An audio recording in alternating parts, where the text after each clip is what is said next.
បាទសួស្តីអ្នកនរគ្នានៅថ្ងៃនេះខ្ញុំមានវីដេអូមួយទៀតហើយស្ដីពីរបៀបធ្វើឲ្យទូរស័ព្ទដៃ iPhone របស់យើងដើរលឿនជាងមុនឬក៏ដើរលឿនជាង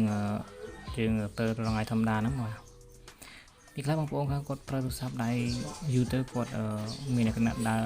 កាំងឬក៏អ៊ីនធឺណិត slow អញ្ចឹងបងប្អូនបាទអញ្ចឹងយើងធ្វើការ reset setting និង reset អ៊ីនធឺណិតដើម្បីឲ្យ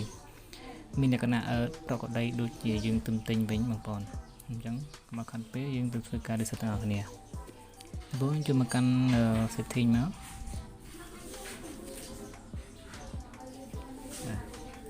setting នេះបងប្អូនចូលពាក្យថា general បាទហើយបងប្អូនរកពាក្យថាreset នេះមកបាទដល់ដំបូងនេះគេឲ្យយើងជំរើសជាច្រើន reset all setting អញ្ចឹងណាពេលទី2នេះគឺ reset all content and setting មានតែ reset ទាំងកម្មវិធី download ឬក៏ការកំណត់ផ្សេងបាទទី3នេះដែល reset network setting មានតែ reset តែ internet ទេបងប្អូនបាទនេះ reset keyboard reset អីអញ្ចឹងទៅបាទប៉ុន្តែខ្ញុំចង់ recommend ឲ្យបងប្អូន reset តែការកំណត់ setting ទេដើម្បីឲ្យធ្វើឲ្យម៉ាស៊ីនរបស់យើងដើរលឿនជាធម្មតាវិញបាទរកការកំណត់ផ្សេងគឺដាច់តែម្ដងឥឡូវបងប្អូនធ្វើការ reset ខាងលើនេះមក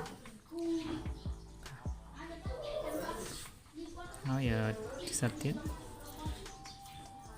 និយាយដាក់ទៀតមក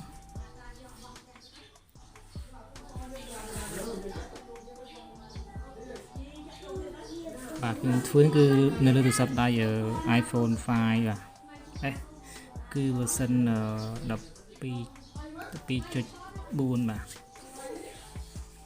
ទូរស័ព្ទហ្នឹងគឺមានលក្ខណៈដើរកាំងអញ្ចឹងបងប្អូន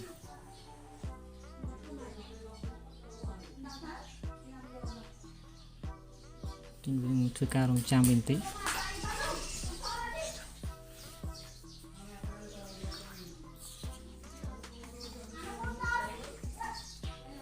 បាទពេលវាដើរពេញនឹងធ្វើការទៅកំណត់រកការកំណត់ផ្សេងវិញបាទ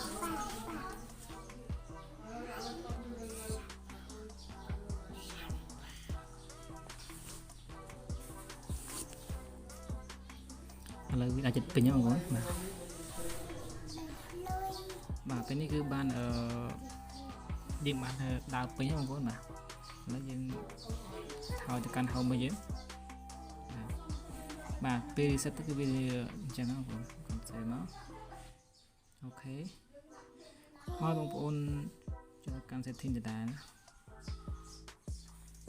បងប្អូនរកពាក្យថា select data នេះបាទហើយបងប្អូនscroll ទៅលើបាទនេះគឺជាទំហំcurrent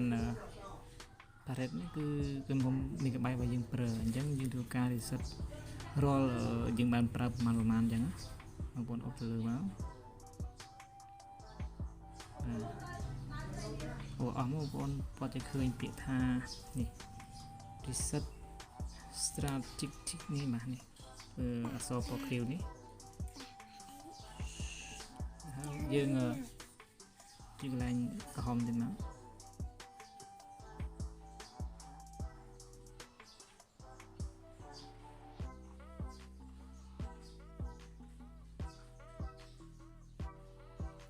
ពេលនេះរូបការកំណត់វាគឺ00ហើយអញ្ចឹងលើកម្មវិធី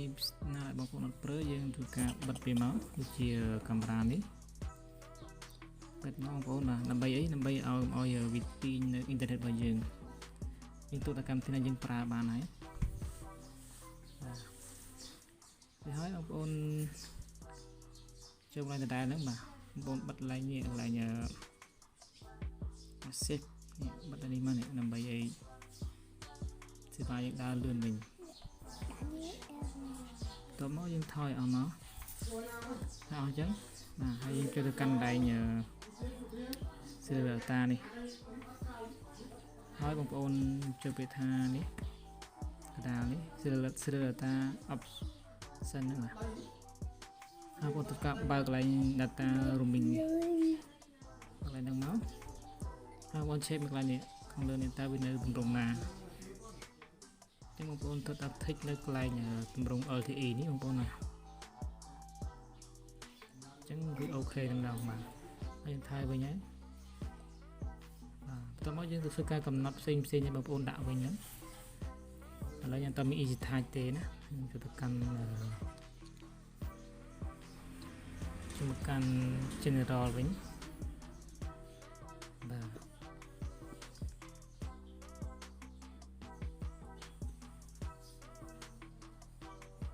នេះជាកន្លែងការកំណត់ផ្សេងបាទ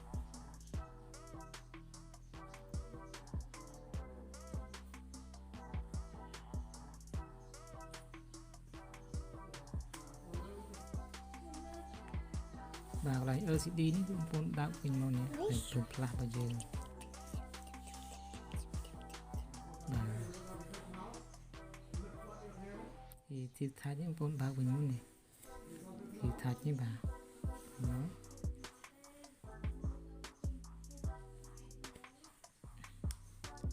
ងប្អូនមកវិញមក